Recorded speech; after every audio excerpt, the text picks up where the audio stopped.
welcome to my chess channel. In the last video we looked at how to play the Giacomo piano. We start out with the moves pawn to e4, pawn to e5, knight to f3, knight to c6, bishop to c4, bishop to c5, and this is the basic Giacomo piano. But now today we're going to look at something different, which is known as the Ruy Lopez, which is the bishop to b5 line. It's a really good line because in this line you can actually trade this bishop for a knight, which many people do to gain this pawn later on, but it's much more aggressive and more winning than it's in a Giacomo piano. It leads mainly to a drawish game. So let's get today. So this is the main position. White is threatening to take this knight and then play knight takes pawn here. So yeah, that's White's main threat, to first take this knight with his bishop. So now here the main move for black actually is to play a6. Wait a minute, doesn't that lose a pawn? Well, we'll see after White plays bishop takes knight. Now here don't take with your g pawn. After here, if White takes, then the only way to gain this pawn back, or if you play queen to d2, then pawn to d4, and then after d3, and then knight comes here, and then knight takes pawn. Now here White has a move bishop to e3. It slightly looks better for White because White is way ahead in development and Black's queen is out, and that's not what you want to get in a mirror thing, or to get this pawn, to get the pawn back. Or another way is simply just to play queen to d4, but here you get this g2 pawn for your center pawn, so I don't like it. So actually I say that don't take with your g pawn here. Better than that, take with your d pawn, because after if White comes over here, then it's queen to d4. After this knight comes here, queen takes pawn, and remember now after d4, then this bishop diagonal was open, but here you have another advantage. You get to break White's castle. Let's say if he plays king to f1 or queen to d2, but still in both the cases the castle will break, and it's going to be a better position for Black. So that's why most of the times if Black goes for the exchange variation, he won't take. Instead of taking here, he won't take here. Instead of that, most of the times you see Black castle, or let's see, instead of or White castle or knight to c3 play developing moves. Or you will see, most oftenly you will see those things only. You won't see knight take this pawn, you won't see this one. I don't recommend it too much. So this is the position, but you have an advantage that you have given White double pawns. See the 2 pawns indicated in orange.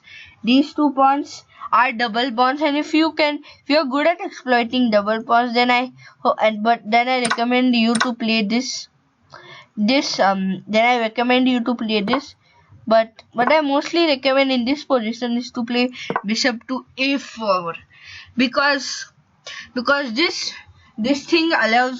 move allows you to hold on to the right square bishop and now put pressure here. Now here the main line is knight to f6, putting this pawn in danger. But here the best move actually is to castle, because here if White takes, then there's simple rook to e1, and now after, even if his pawn comes to f4, then pawn here, and then after his knight goes back, then knight takes this pawn, and then after if knight decides to exchange, or if he doesn't exchange, then here's a trick. Let's say if he plays a developing move such bishop to e2, if he just plays developing move, it's okay, because then, or let's say if he just plays something else, let's say if he plays pawn to d3 kicking this knight, then the simple move is knight takes pawn. It's a check, and there's attack on the queen, so you're going to lose a queen, and obviously it's a win for you. Or bishop to e2 is slightly fine, but still both of them are bad. For both of them are bad for black, because anyways you are still having a disadvantage here, because there's going to be a lot of pressure. It's going to be kind of hard for you to cast it king side, because this diagonal is going to be very weak throughout the game. And so many times here you won't see black playing f4. Instead he'll just play knight to f6, and now after this 6, and if he just plays bishop e2, it's still fine, he won't lose a queen. But if he again plays d3, then he's going to lose his queen. So here the main option is to capture, and now you're going to attack his king, and then gain a tempo here by attacking his giving his king a check, and by giving his king a check and also bringing your rook out, which is quite good.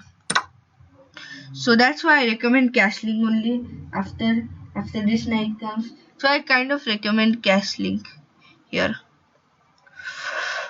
So let's see. I kind of recommend castling here because this is just kind of the best move.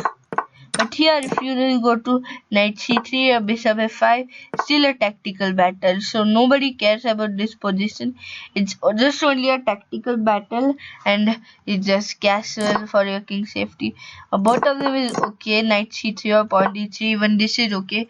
It leads to the same. But the main option here is to castle. Now here, as we looked, if white is knight takes pawn here.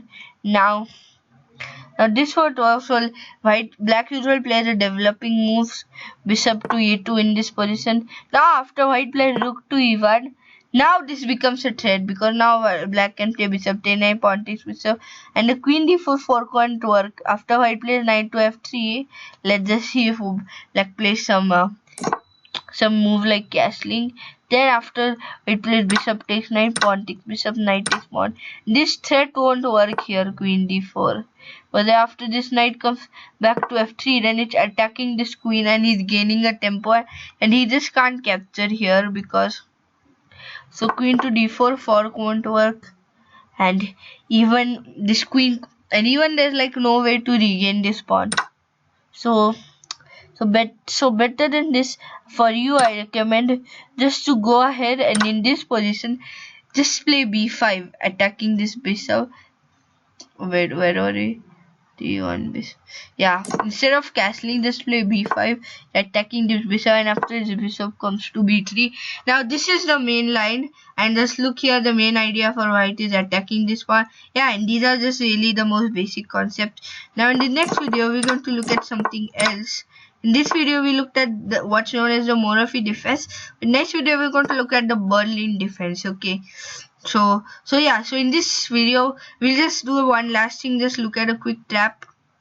So here the trap is here. If you see the d3 Berlin defense, so here you will see white playing knight to c3, which transfers into this 4 knight game, or d3. But let us look at d3. Now here you will see white, here if you can play knight to e2. Now here you will see white playing, if you see white play knight takes pawn. Now here just better exploit this. The best move here is just to play pawn to c3. Pawn to c3. If now here now there is no way to save any piece. Now say if he moves his bishop to c4, then it's queen to f5 check, and he's forking this to this knight. So bishop to c4 plays bishop to a5, but it's still the same fork here. Now if he develops his knight to just save this bishop, then we'll just take here and we are a piece up. So, and here if you see black, here the best move for black considered is, I guess so, is just to, what was it? Yeah, so the best move here for black, I guess so, is simply to play, I guess so, yeah, it's just simply to play, I guess so, no, not right here, wait a minute, I just forgotten the best move for black, wait a minute.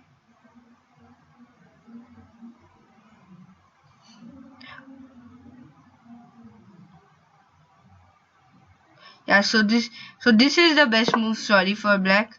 And now here, if you just immediately say, yeah, we're going to get his bishop, then you'll just get to this checkmate. So in this case, you're going to first block this checkmate by, let's say by just simply playing, I guess so, pawn to d5. Now here you are attacking these two pieces, and now he's still going to be a piece now. So in this position, if you see this d3, and if you may see this, and then this is known as the Mortimer trap, and if you see this, then white may be thinking he's gaining a pawn, but after white plays c6, there's absolutely nothing white can do here about this pawn here. So yeah, this is the Mortimer trap, which is one of the best traps in the Ruy Lopez. So you better watch out for that. If you see the g3 Berlin defense, better watch out for them. If you see your opponent playing this, don't take here. I tell you, don't take, because then you'll be pieced down. So I hope so you enjoyed this video. Thanks for watching, and in the next video we're going to look at the main idea of the Berlin defense.